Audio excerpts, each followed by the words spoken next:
বাজার করার জন্য। সাথেই থাকবেন আম্পু কি কিনে তা দেখার জন্য। তাই বলে দিচ্ছে আমাকে বাসায় মাছ নাই, বড় দেখা একটা মাছ নেওয়ার জন্য। ভুল করে যদি ছোট মাছ নিয়ে যায় বাসায় ঝগড়া হবে।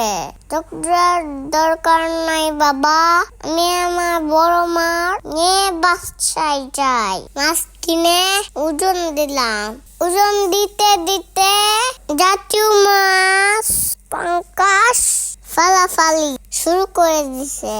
তা আমাদের বাসার পাশে কুচাই বাজার। কুচাই বাজারে টাটকা সবজি ও মাছ পাওয়া যায়। টাটকা মাছ কিনে তাইদের খুশি করার জন্য কুচাই বাজার সেরারে ধন্যবাদ হুদাই বড় বড় ভিডিও দেখার জন্য।